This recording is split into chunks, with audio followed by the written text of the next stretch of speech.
Caitlin Clark and I'm a fan. Angel Reese, right? Yeah. They're going back and I'm a forth. fan of both. And Jamil Hill says by the time Angel Reese is done, she's going to be the Michael Jordan of WNBA. She said about Angel Reese? She said Angel Reese, by the time she retires, can you pull up this quote? She said, by the time she retires, she will be the MJ. Stephen A. Smith just slammed the brakes on Angel Reese's ego trip like it was a bad episode of reality TV after she pulled the ultimate Caitlin Clark stunt that had the internet screaming, "Oh no, she didn't." If you thought basketball, drama peaked on the court buckle up because Stephen had just turned the mic into a flamethrower and Angel Reese might need aloe. What did she do? Oh, you're not ready for this chaos. Let's dive in. It's not about black and white. It's about that white player and that black player. Why? Because of the history that they had before they came to the WNBA. You see, it was all instigated. If Angel Reese was never in Caitlin Clark's face, taunting her the way that she did when they mimicking what Caitlin Clark was doing to numerous opponents en route to the Final Four. And then Angel Reese and LSU bust their living you-know-what at that particular moment in time. And Angel Reese was in her face chirping at her the way that she did. It would have never gotten to this point. We have a lot of folks that have come to the defense of numerous WNBA players because they were pointing out, like, this has been going on before long and people are not hating on her. It's not about hating on her.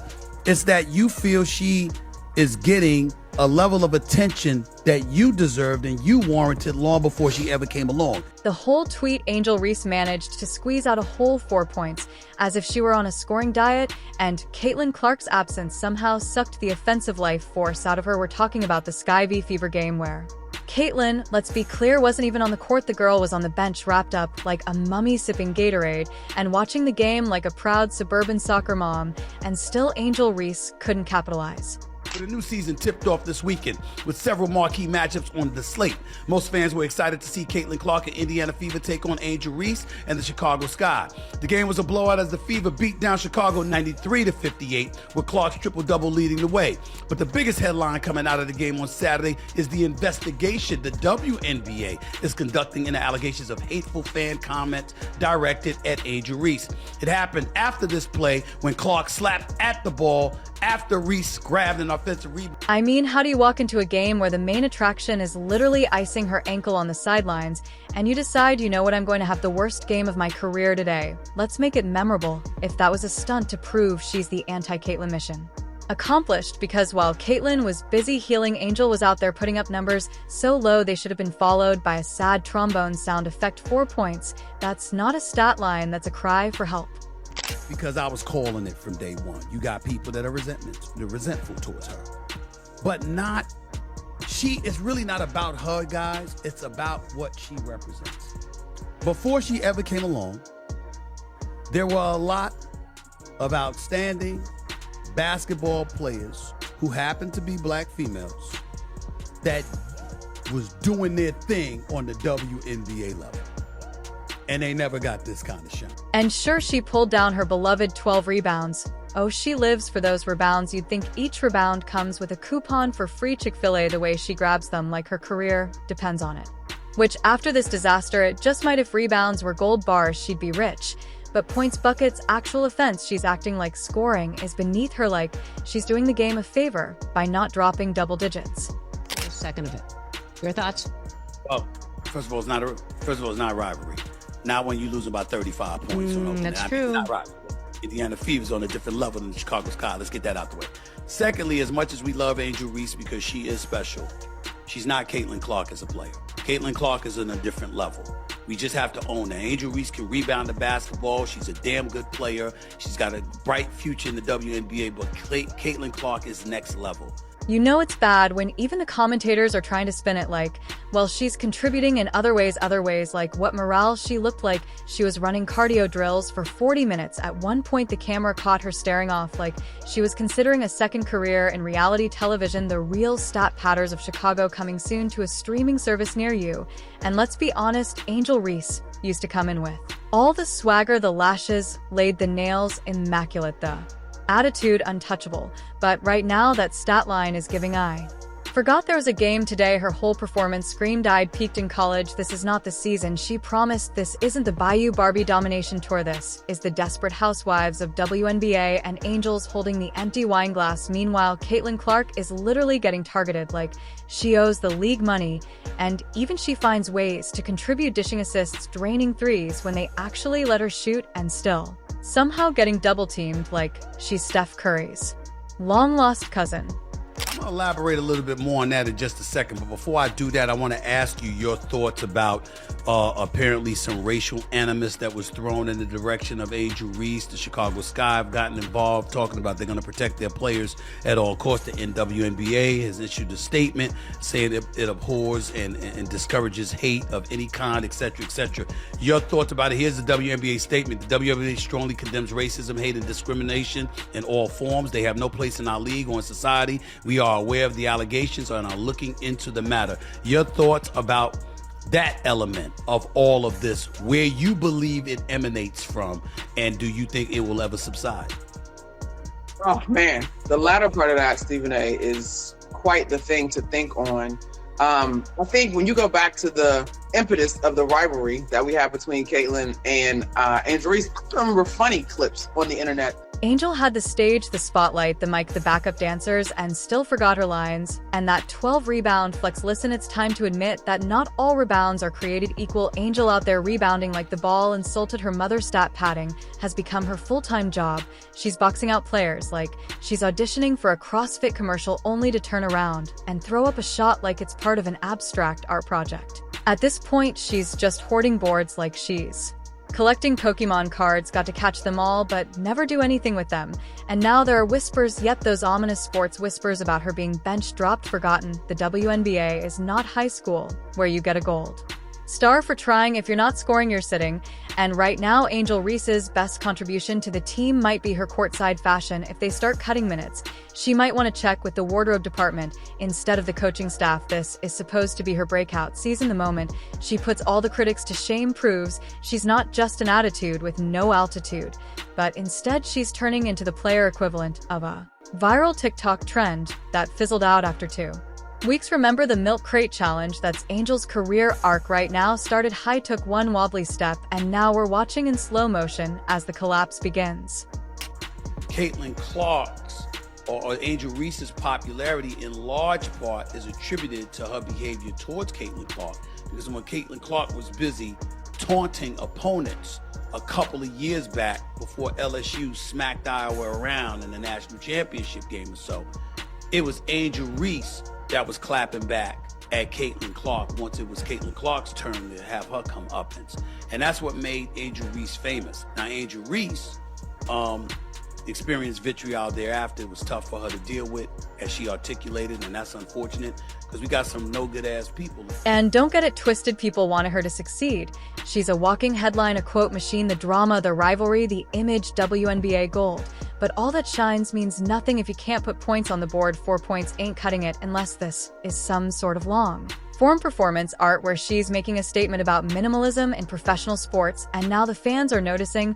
Oh, they see it. Twitter lit up like it was draft night. 4 points. Is she okay? Rebounding queen, but offensive ghost. It's getting brutal. Even the Angel Reese diehards are out here writing think pieces like, maybe it's time we admit she's struggling. Yes, Karen, she's struggling like a Roomba on a shag carpet. What makes it worse is the contrast. The very existence of Caitlin Clark highlights every hole in Angel's game. It's like putting a highlighter on your typos while Caitlin's out with an injury and still managing to be the focal point of conversation. Angel Reese is out there with a healthy body, a clear runway, and somehow finds a way to trip over her own potential. And now there are rumors, the kind that float around locker rooms, like the scent of desperation. Will she be moved to the bench? Will they rest her for development reasons? That's the front office code for we don't know what to do with her, but don't want to say it out loud. This guy didn't sign up for a full-time rebound hoarder who acts allergic to the basket. This is only women that get this. I'm tired of it. Like, here's my thing, you guys. What else? Who are these girls? Who are these girls that are hating on Caitlin Clark? Are you just combing through Twitter? What else are these women supposed to do? Fawn over her? Fangirl over her? bend the fucking knee, kiss the ring. Like, what do you want from them? We cannot every time the girl plays a game. She got 40 games, guys. She got 35 more games. We are not every single game gonna revisit and retread this same tired ass rhetoric that all these girls are hating on her, and they need to be thankful. They have been. They want a presence, a leader, someone who shows up and shows out, not someone whose stat line looks like a lottery ticket that almost won if this is her worst start to a season. It's not just a slump, it's a siren. And the WNBA doesn't do charity minutes, you don't get to coast on college clout. LSU highlights don't win games. Here, the moment you stop performing, you become a bench fixture with great lashes and a motivational Instagram bio, hustle, grind, stay humble girl. How about a score? And you just. No. Stephen A. Smith saw that box score, put on his glasses with a dramatic sigh, and shouted into the void, for points, 4 points.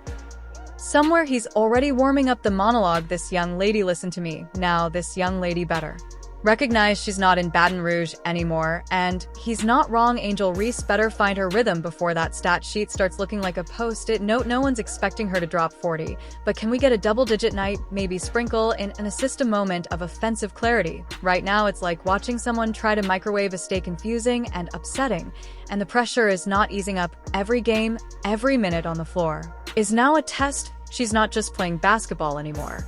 She's auditioning for her place in the league. This isn't the NCAA, where the crowd's chanting your name and every rebound gets its own montage. This is the WBA, where they will bench you mid-sentence if your production doesn't match your promo.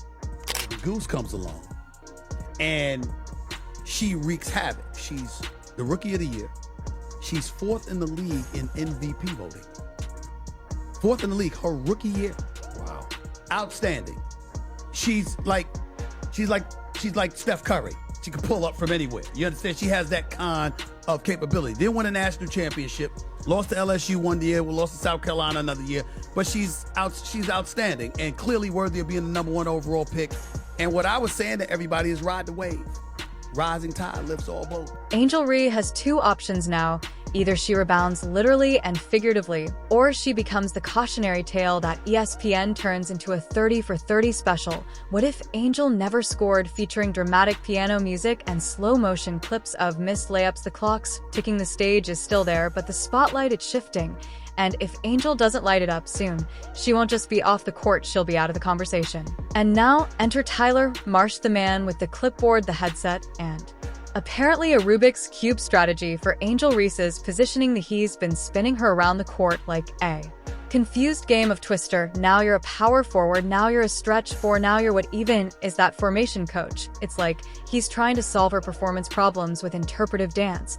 But here's the kicker, all that tactical shuffling isn't hiding the glaring fact that Angel Reese just isn't delivering. It's like rearranging deck chairs on the Titanic and wondering why you're still sinking. Tyler Marsh could stick her in the paint, the perimeter, the parking lot. It doesn't matter.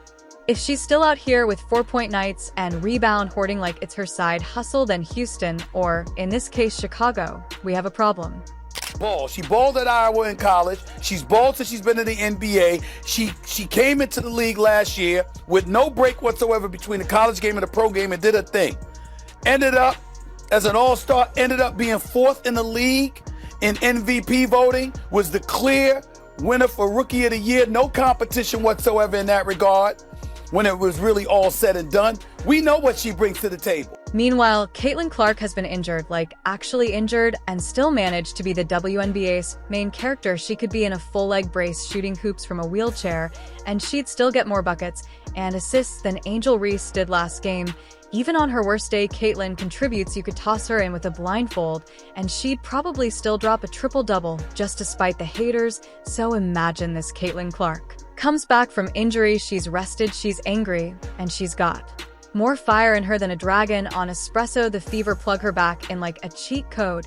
Meanwhile, the sky's still stuck wondering if Angel Reese is going to remember how to shoot a basketball, not even make it, just attempt it. Like she means it. It's not even subtle anymore. If you watch the sky play, there's a moment like clockwork when the ball lands in Angel's hands, and the fans just collectively sigh, not cheer, not gasp, just that tragic disappointed, oh God, not again. Sigh like they're watching someone try to unlock an iPhone with the wrong fingerprint over and over again. It's become performance art at this point. And look, when your coach is actively shifting your role around mid-season just to see what might work, it's never a good sign. That's not a development strategy, that's coaching roulette. It means they don't trust you to do the basics, so they're hoping if they move you around enough, maybe, just maybe, you'll bump into success by accident.